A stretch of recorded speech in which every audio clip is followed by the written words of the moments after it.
Boa tarde, gente. Eu também estou nesse arranjo da informalidade, estava achando tão bom. Estava ali conferindo com o Margot quanto tempo tem do primeiro seminário. Por que me parece, eu achei que fosse 2017, mas é a sensação que eu pelo menos tenho, a gente faz muita coisa nesse grupo, né? A gente conversa muito, pelo menos, então tem a sensação dessa frequência, né? Me parece que a gente já fez tanta coisa desde o primeiro seminário até agora. Sobretudo durante o processo de escrita do tomo 2. E Paola já falou um pouco sobre isso, o Ricardo também apontou agora. A gente escreve e dialoga. Então, isso é o diferencial de todas as equipes de pesquisa que eu já pertenci até hoje, porque a Margot também falou disso, a gente tem uma sintonia muito fina e de uma certa maneira, a gente só aprimora essa sintonia, né? Então a gente sai para comer no fim do dia e o trabalho continua, se avança um monte de coisa. O Ricardo aproveitou e apresentou coisas novas, sendo que a gente tinha jurado ontem que não ia fazer isso, não ia adiantar o tomo 3. Mas é isso, então tem uma prática de pesquisa aqui que a mim é muito cara e eu entendo como dos ganhos, das coisas mais preciosas que essa equipe vem conseguindo. Então, para isso eu tenho sempre de agradecer Margarete e Paola e dizer que a gente precisa mesmo continuar fazendo esse esforço de contar sobre o cotidiano de pesquisa, porque acho que isso também é parte do retorno que a gente tem que dar para os nossos estudantes, para os nossos pesquisadores e para as nossas diversas salas de aula. Eu não fiz uma apresentação, eu queria só contar como é que foi o processo de elaboração do capítulo desse tomo 2. Eu coordeno um grupo chamado Cosmópolis. Cosmópolis conjuga 3 departamentos da Escola de Arquitetura, que é uma escola com uma estrutura muito antiga, um verdadeiro dinossauro, dividido em departamentos rígidos. Então, esses departamentos são Teoria e História da Arquitetura, que é o meu departamento de origem, Projeto e Urbanismo. Então, esses 3 departamentos têm professores que compõem o Cosmópolis. E para vocês terem uma ideia do nível da antiguidade da minha escola, e estou fazendo uma crítica ao mesmo tempo que só estou narrando a história, tem uma disputa sobre em que andar vai ficar a sala do Cosmópolis, porque cada andar na escola pertence a um departamento. Então, hoje a gente enfrenta uma polêmica, porque a gente... Não dá, porque é muita gente, muito aluno. Então, já fui chamada de latifundiária, olha isso. A pessoa estudando insurreições é acusada de manter um latifúndio. Mas, enfim. Então, esse é o Cosmópolis. E a gente tem também os pesquisadores nos vários níveis, né, de pós-doutorado até iniciação científica. A cronologia é uma das pesquisas do Cosmópolis que eu coordeno, e de uma certa forma a gente tentou fazer nesse segundo capítulo uma junção dos vários temas de pesquisa, sem uma preocupação inicial de harmonizar ou de encontrar um texto comum. Então, é de fato um texto montagem, ou pelo menos é uma tentativa de reunir fragmentos sobre aquilo que a gente denominou pensar os futuros passados, porque é isso que orienta um pouco esse urbano insurreição, esse urbano insurreição que corresponde à nossa participação na pesquisa, né? A pergunta desse segundo texto, então, era como fazer a narrativa de insurreições urbanas, né? Como pensar o registro e a crítica desses acontecimentos, que são aí as derrotas do urbanismo, né?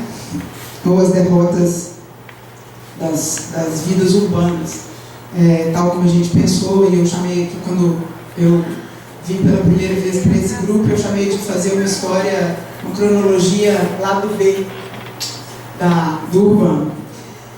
A gente dividiu o texto, então, em duas partes. A ideia era de enunciar uma proposição, né, naquilo que eu já tinha anunciado no texto anterior, que é de chamar de urbano constelação, pressupor que cada insurreição é um extremo e trabalhar a partir da ideia de um filósofo alemão, que é o Walter Benjamin, de que pensar por constelação é, então, imaginar um desenho reunindo extremos, né? Pensar uma configuração da qual depois se possa elaborar um conceito. Então, a constelação é como se fosse uma perspectiva, ela é de fato um ponto de vista. Você encontra as correspondências entre aqueles extremos, entre aqueles fenômenos, e depois pensa sobre eles, a princípio numa ideia e depois numa elaboração conceitual. Então, essa era a nossa proposição e a gente, desde o início, se esforçou por encontrar os lugares onde essas insurreições já tivessem encontrado a sua narrativa. O ponto de partida zero, né? O grau zero dessa pesquisa, que já estava presente desde o tomo 1, mas que eu só relatei agora, e é uma parte do texto que me coube nesse segundo tomo 2, que é o filme sobre a Comuna de Paris de 1871, um filme do Peter Watkins, que é um documentário ficção. Esse filme tinha sido objeto de uma disciplina para a graduação da arquitetura. Essa disciplina foi dada durante um mês, durante 4 sextas-feiras, no curso noturno da arquitetura da UFMG, e o filme tem 16 horas. Então, por isso que a gente tinha 4 horas de filme a cada noite. E foi bastante curioso, porque a gente exibiu o filme na parede externa da Escola de Arquitetura e a vizinhança, na primeira semana, achou aquilo muito estranho, um filme interminável. Na terceira semana, as pessoas já estavam levando os cachorros para passear e ficando na praça. Então, a conversa, no terceiro dia, o guarda da escola falou: professora, a senhora precisa encerrar, porque já são 15 para a 1 da manhã, todo mundo precisa ir embora, porque algumas das pessoas moravam longe, né?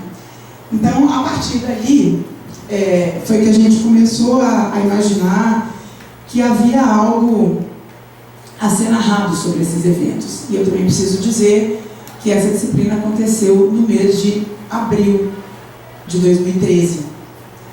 A partir dali, a gente pode imaginar a repercussão desse evento e o engajamento que foi possível a partir de uma reflexão sobre essa história perdida, né? Ou essa história derrotada da Comuna. Então, a proposição para esse texto era um pouco responder as perguntas. Primeiro, como é que as insurreições se apropriam dos territórios urbanos, né? O Ricardo acabou de apontar aqui o desdobramento de uma insurreição depois numa proposição de um projeto urbano, né? Primeiro, tentar entender quem foi, né? Quais foram os atores dessas insurreições entre o século XIX até 2013, naquele momento, 2016, até o golpe jurídico parlamentar que a gente viveu, né? E vive ainda, os desdobramentos. E depois, quais são as linguagens de que se valeram essas diversas insurreições. Então, as linguagens, as repercussões, se de fato o projeto da insurreição, né, a proposição, a revolta, redunda em algo que possa ser chamado de mais justiça social, de mais justiça espacial, isso tudo tendo sempre como meta pensar que a insurreição é uma praxis, que ela é uma ação, que ela tem uma determinada escala, e aí por escala eu estou chamando a atenção para a questão tanto da geografia quanto para os arranjos de poder, né? E uma institucionalidade. Então, contra quem se insurgem os habitantes urbanos, né? Contra os governos, contra a indústria da construção civil, contra a indústria imobiliária, contra os bancos, contra quem se revolta, né? Numa cidade. E aí discutimos isso com base, então, no primeiro momento,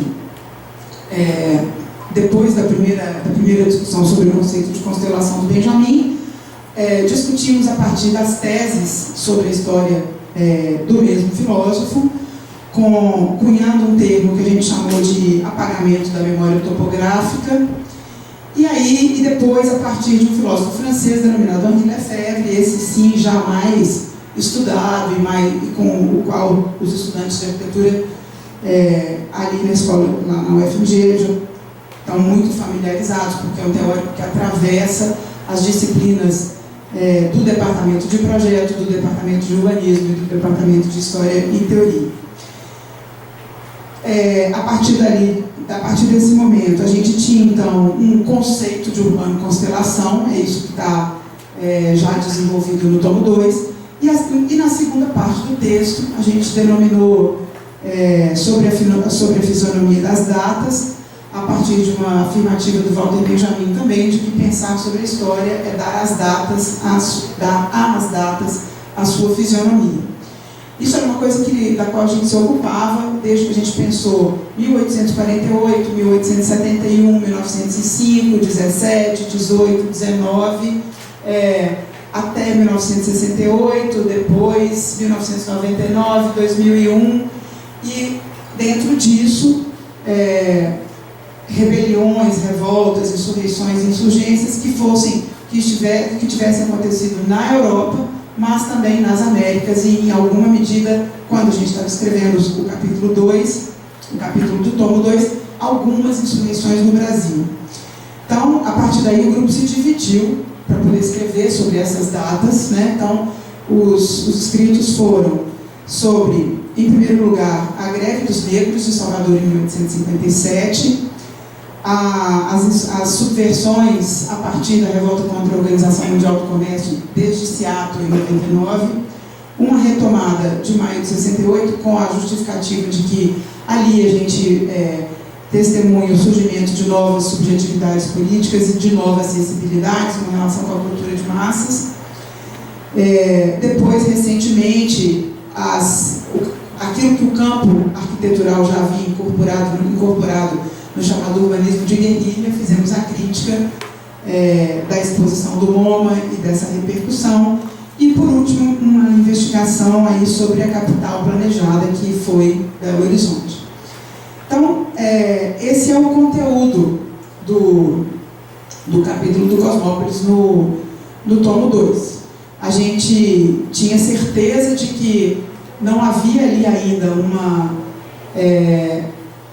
uma pesquisa documental suficiente, que a gente tinha muito mais pontos de vistas, ou seja, constelações desenhadas previamente aos eventos que podiam ser investigados, mas a gente perdeu o medo no meio do texto. Um dia eu liguei para a Paola e falei: Paola, eu não vou conseguir. Ela falou: mas não faz nenhum cabimento. Isso eu já estava atrasada há 30 dias para entregar o texto. Porque você vai ficando aflita com uma pesquisa que está exatamente em processo e que a gente nunca sabe a hora de colocar um colchete e dizer: aqui eu vou entregar isso. Então, foi me dando muita ansiedade de não encontrar uma matriz em que eu pudesse responder as perguntas que eu fiz no começo, né? Qual é a repercussão espacial de uma insurreição? Qual é o sentido de perguntar se uma insurreição é bem sucedida, se ela derrota o governo, ou se ela é mais bem sucedida ainda, na medida em que ela não derrota o governo, mas se fortalece como organização. Então, outras questões foram surgindo, e questões que nos obrigavam a pensar ainda mais de perto a relação entre espaço e política, que não cabia naquele momento. Então, é um texto muito desamarrado, com muitos fios soltos, mas eu obedeci Paola quando ela disse: entrega. E hoje eu gosto do texto, eu não acho, assim, é desamarrado, eu tenho noção, mas foi muito importante, porque você precisava colocar determinados pontos finais, que também é essa sensação de que, ok, eu cumpri uma obrigação, então agora eu estou livre para colocar muito mais coisas novas, já que eu estou começando de um outro ponto zero, né? Tomando outro ponto zero. E aí, vou imitar a Ricardo aqui agora e falar o seguinte: gente, entre essa entrega que foi em julho do ano passado, né? Foi isso, né? Então, julho de 2018, eu lembro porque era férias, eu estou fazendo texto. De lá para cá, gente, a gente encontrou 600 insurreições, 600 e taus insurreições no Brasil e na América Latina. Então, a gente mudou o foco da pesquisa, assim, a gente assumiu que esse aqui é uma espécie de constelação a constelação que a gente vai sobrepor a esses fatos, a esses acontecimentos, e a gente mergulhou de cabeça no inventário dessas insurreições no Brasil, e não para de aparecer.